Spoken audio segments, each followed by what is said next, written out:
¿Se sienten solos tus adolescentes? A pesar de estar súper conectados, los adolescentes experimentan más soledad que hace una década. Conversamos sobre la soledad escolar entre amigos.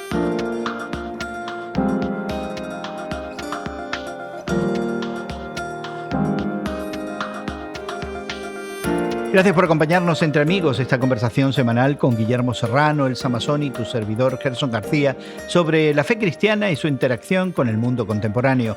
Queremos invitarte a suscribirte a nuestro podcast y a seguirnos regularmente. Puedes encontrarnos en tu plataforma de podcast favorita y también más información en radiomoody.org. Hoy consideramos la soledad escolar. Al parecer, los adolescentes se sienten más solos que hace una década y aunque la pandemia del COVID-19 pudiera haber contribuido al crecimiento exponencial de este sentimiento de soledad, la principal razón podría ser el uso compulsivo de los celulares. Tanto el diario norteamericano The Washington Post como el diario argentino La Nación citan un estudio realizado en 37 países que reveló que entre el 2012 y el 2018 casi el doble de los chicos manifestó elevados niveles de soledad escolar. Este es un índice establecido como un anticipo a problemas de depresión y salud mental. Jean Twenge, profesora de psicología en la Universidad Estatal de Santiago y autora principal del estudio, dice que esta tendencia se ve en países con diferentes niveles de desarrollo social y económico, es decir, que no depende del nivel económico de los jóvenes. Twenge apunta que al mismo tiempo la tendencia responde al uso de celulares o comunicaciones electrónicas, un fenómeno que, como sabemos, se da a nivel mundial. Y sorprende que la soledad escolar no esté directamente conectada con la pandemia, que es lo que acabamos de sufrir y que nos ha aislado a todos, sino que de alguna manera esté conectada al uso de celulares que tienen como objetivo, entre otras cosas, mantenernos conectados. Existen varias canciones de tipo romántica, de autores y cantantes más o menos conocidos que le cantan a la soledad, pero desde un punto de vista de la ausencia de aquel ser querido que se va momentáneamente, una cosa así. Pero tratar este tema de la soledad entre adolescentes hoy día, a mí me parece muy original, digamos como tema, no es que esté alabando la soledad en los adolescentes, ni mucho menos, pero me parece original porque yo nunca hubiera pensado que los adolescentes que están apegados a su teléfono, antes se apegaban a los iPads y a estas cosas más grandes, pero ahora es el teléfono, se sientan realmente solos. Me llamó la atención el artículo y es una tristeza en un sentido ver a una generación que puede sentirse sola o sola y que puede derivar en otras cosas, en otras condiciones psicológicas que pueden ser de más cuidado. A mí me llama la atención que hayan sido 37 países, 37 los que han participado en este estudio que duró varios años, ¿no? Creo que dijiste, Gerson, del 2012 al 2018. Así es, un periodo de 6 años. Es un periodo de 6 años realizándose en 37 países y una de las cosas que tuvieron en común fueron los teléfonos celulares, ¿no? Y los resultados fueron similares en contextos diferentes, en culturas diferentes, en idiomas diferentes, en sistemas educativos que tal vez eran diferentes y sin embargo los resultados que indican que la soledad en estos jóvenes cruza todas estas fronteras, ¿no? Se me hace en realidad contundente y yo creo que debemos de prestar mucha atención a esto porque como bien lo has mencionado, esto es prepandémico, esto se estaba realizando antes de la pandemia y no estamos tomando en cuenta todavía qué es lo que se nos vino con este aislamiento aún más forzado a familias enteras, no solamente para los adolescentes, pero aún más forzado, de que no siquiera podían ir a sus escuelas, a realizar sus actividades deportivas, teníamos que estar encerrados y aún estas olas que se están viniendo con las nuevas cepas de los virus y las diferentes, regulaciones que están tomando las diferentes naciones de volver a aislarnos, inclusive aunque se haya uno vacunado. Entonces debemos de tener esto muy en cuenta y observar bien a nuestros adolescentes y cómo les está afectando esta falta de sociabilidad, esta falta de interacción, de vernos a las caras o de que ellos mismos se vean a las caras con otros muchachos, muchachas de su edad, de que puedan compartir el mismo espacio ya sin celulares y sin nada electrónico. Esta escritora Twenge dice, cuando se alcanzó un punto de saturación en que las redes sociales pasaron a ser prácticamente obligatorias y todo el mundo tenía un teléfono, las cosas cambiaron. A lo largo de la década del 2010 y a medida que se generalizó el uso de teléfonos inteligentes, los adolescentes empezaron a pasar menos tiempos interactuando en persona y más tiempo usando los medios digitales. Y esta yo creo que la diferencia en términos del uso de la computadora, que antes era casi una cuestión obligatoria y que ahora ha sido reemplazada por los celulares, que son móviles, que uno va al parque, a la calle, a la escuela, en la casa, donde sea, y no, lo único que necesita es tener suficientemente data, ¿no? Toda la cuestión esta que le permite realmente estar interactuando, pero a nivel virtual con otra gente, o informándose o escuchando música. Pero ya estamos de acuerdo de que no es lo mismo la interacción virtual a la interacción que existe dentro de un mismo espacio, ¿no? Con personas físicamente presentes junto con uno mismo. Y si eso está carente y estamos viendo que hay ya símbolos, signos, señas de soledad y de cómo se está sufriendo esta depresión en las juventudes, entonces parece todo ser como un dominó que se va cayendo, ¿no? Las fichas se van cayendo, se van cayendo, se van cayendo y una cosa va a llegar a otra.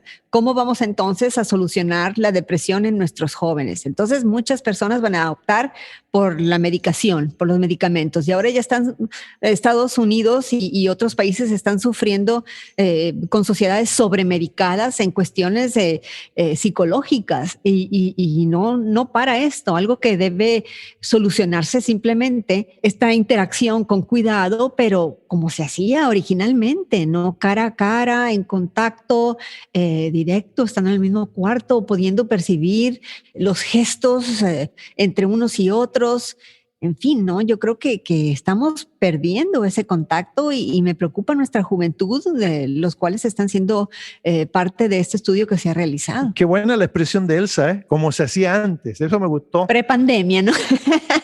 No, yo creo que habla más de una cuestión de generación, ¿no? De hace 10 años, 20 años a lo mejor era una obligación el hecho de estar juntos con otras personas para interactuar, como lo dice Elsa. Pero ahora esta cuestión de la virtualidad ha hecho una cuestión muy distinta en las mentes, en las actividades de las personas, porque pueden estar juntos, pero están sumidos, ¿no? en un mundo virtual que es muy absorbente. Socialmente, para un chico de 14 años, es muy difícil dejar de usar el teléfono por decisión propia. Dice una de las que estudia este fenómeno, pero si todos los que lo rodean tienen que guardar el celular, es mucho más fácil. Yo tengo mis dudas, en realidad, ¿será tan fácil para los muchachos realmente decir, qué bueno, me siento más aliviado ahora que no tengo que prender o usar el celular? A lo mejor no sea fácil para ellos admitirlo, pero sí se reconoce en los estudios estos de que para ellos es difícil desprenderse por sí mismos de los celulares, de escoger ellos mismos, dejarlos es difícil. Entonces es el momento en el que se recomienda, según este estudio, el que personas que son autoridad, adultos en la vida de estos muchachos, que les obliguen a que dejen los celulares por cierto tiempo. Y yo creo que eso es algo muy sabio, la verdad. Ahora se usa mucho la meditación, se usa mucho el hacer ejercicios de respiración, el vivir el momento. Pues vamos a practicarlo y enseñar a nuestros jóvenes a que lo practiquen. Nosotros tuvimos, Elsa, la experiencia de recibir a muchos estudiantes de la época del college, cuando nuestras hijas, fundamentalmente ellas, que son millennials y que participaron de esta actividad, venían a la casa nuestra. Alguna vez tuvimos la casa llena, digamos, el comedor de 15, 18 muchachos y muchachas, y Patricia tenía una regla que al principio no les cayó muy bien a ellos, y era que tenían que sacar su celular y dejarlo al lado de la mesa para que conversáramos. Y eso a algunos de ellos les parecía tan raro, tan antinatural, pero al final, digamos, después de comer un poco y de conversar, se iban habituando a la idea de participar. Y una de las cosas que nosotros hacíamos como adultos era hacerlos participar a todos, que conversaran, hacerles preguntas. Y entonces eso ayudó un poco en ese ambiente. No estoy seguro si seríamos capaces de hacerlo ahora, cuando esta atadura a los celulares es casi una especie como de religión, ¿no? Los muchachos se sienten como que les falta algo, como que están desnudos y no tienen un contacto inmediato con su celular. Pero hemos hablado en otras ocasiones y en otros años, en la larga trayectoria que tiene esta conversación entre amigos, también el mismo fenómeno que se pudiera dar en el uso de los videojuegos, que era antes de los celulares. Y en nuestras épocas ya más cercanas, en esos tiempos que hemos evocado como tiempos anteriores, ¿verdad? Podíamos hablar de estar pegados a la televisión y consumir absolutamente todo lo que la televisión ofrecía a los jóvenes. Así que yo estoy inquieto con esta idea de demonizar de pronto al dispositivo o al medio o incluso a los papás negligentes que somos los que habilitamos el celular para nuestros hijos. Y me pregunto si no hay otra cuestión, porque realmente el estudio lo que ha hecho es correlacionar el hecho de que hay más casos de soledad escolar con la constante de que ahí están los celulares. Pero me parece que si no hubiera celulares, ¿cuál sería la alternativa? ¿El videojuego? ¿Cuál era la alternativa en nuestra época? ¿La televisión? Es decir, aquí hay esta forma de escape que independientemente del medio que sea, está impidiendo que nos conectemos. No hay un valor en conectarse como lo hacíamos antes. No hay ese valor. Nuestras conversaciones, incluso cuando lo hacemos cara a cara o en contacto, siguen siendo también a veces muy superficiales. Y me pregunto de nuevo si aquí hay algo más existencial, más de algo que en la sociedad contemporánea, independientemente del dispositivo que yo tenga en la mano, no está ofreciendo a nuestros jóvenes. Es el escape también al que se refiere Gerson de parte de los padres, a veces de digamos, liberarse un poco de esa presión que los padres tienen, especialmente de hijos adolescentes, de interactuar con ellos después de un día de trabajo, de cansancio, de toda la rutina que nosotros, de la que nos hemos rodeado. A lo mejor los padres también sienten ese cansancio y ver a los hijos con su celular es no solamente un escape para ellos, pero también para los padres. Puede ser, ¿por qué no? Porque yo me acuerdo en mi época de la crianza de mis primeros hijos que la reina de la casa en términos de los días sábados era la televisión. Y desde las 6 de la mañana comenzaban a pasar los muñequitos, las caricaturas, los dibujos animados, y nosotros religiosamente, incluso los hijos con el pijama, los sentábamos ante el televisor, por lo menos unas 3 o 4 horas, y era el descanso para los padres. Es decir, realmente hay un escape para los padres cuando ven a sus hijos también ocupados en otra cosa. Así que yo creo que la tentación es doble o la culpa es doble y hay una responsabilidad también de los adultos, ¿no?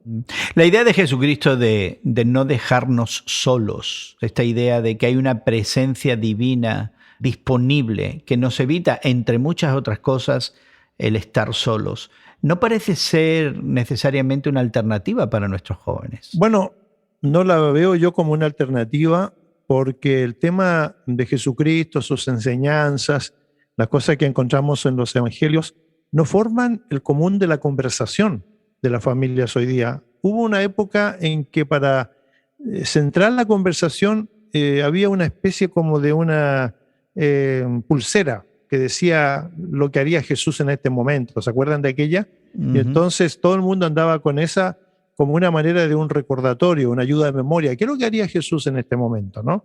A lo mejor necesitamos volver a andar con ese tipo de ayuda de memoria para que la mesa familiar, en la estancia familiar, se converse un poco acerca de los valores, los principios que Jesús enseñó también, ¿por qué no? Pues quisiéramos animarte a que te contactes con nosotros y nos des tu opinión y comentarios sobre esta soledad escolar. Visítanos en radiomoody.org. También allí encontrarás más conversaciones entre amigos y la manera de suscribirte a nuestro podcast. Puedes encontrarnos también en tu plataforma de podcast favorita y en Twitter estamos como Tus Temas de Hoy en Twitter. Agradecemos mucho el trabajo de realización de nuestro equipo de producción, tanto en Estados Unidos como en Brasil y México. Agradecemos a Elsa y Guillermo el tiempo para conversar que nos han dedicado y a nombre de todos nosotros nuestra gratitud para ti por habernos acompañado entre amigos. Que pases un buen día y que Dios te bendiga.